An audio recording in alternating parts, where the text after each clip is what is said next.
What if we took the entire Caribbean and combined it into a single unit of power? Not like a European Union, but more like a United States of the Caribbean, effectively turning it into a single country. Let's find out. The name I've chosen for our hypothetical country is the Caribbean Union. Now let's first start with the size. If we were to take all the land masses of each individual island across the entire Caribbean and combine them, we would get approximately 236,828 square kilometers, which is almost the same size as the United Kingdom, but still quite small in comparison to larger countries like Canada or the United States. The Caribbean Union would boast a population of 44 million people. This would make the Caribbean Union the 33rd most populous country in the world. For context, the Caribbean country with the highest population number is Haiti, and it appeared at number 82 on this list. Which brings us to our next segment, the official language. Many are under the impression that the official language of a country is one that is spoken by the majority of the population, but that's not the case. The official language of a country is the one that is spoken/accepted by the country's central government. So, it is more likely that English would be chosen over Spanish or French. And here's how we came to this conclusion. Something as important as the country's official language would most likely come down to a vote by each island or territory.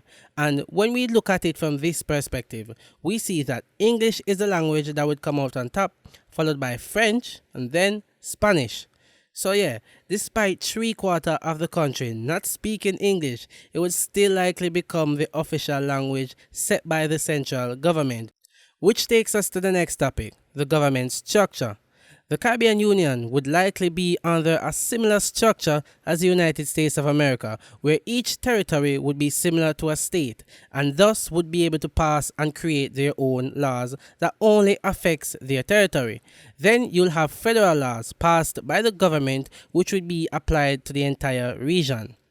Which makes sense, since each individual island is different and will have different types of economies. Each island would likely have to structure their own tax collection and incentives packages that would be an addition to the established ones set by the central government. But what currency would be powering this new economic power? If the Caribbean was to really come together one day as a single economic force, then as a result, a new currency would likely take shape, a singular currency that would be used across the entire region. Although Eastern Caribbean countries already have something similar to a shared currency, which is the ECD, it is currently pegged to the US dollar. Using this method could eventually become a huge bottleneck to the Caribbean Union's economic power. The country is more likely to develop its own floating currency. This will enable it to operate at its full potential while also giving it the flexibility it needs to grow. Now, where should the capital of this country be located? Well, there are a few candidates: Trinidad and Tobago, Cuba, Hispaniola, Jamaica, the Bahamas. All these territories have enough space to house the government and a growing private sector. And just like the official language, the capital is also determined not by the people, but by the government. Wherever the central government decides to set up their assembly, that's the capital city. And since there is no real way for me to guess which one would be chosen, I'll leave this one up to you guys to decide.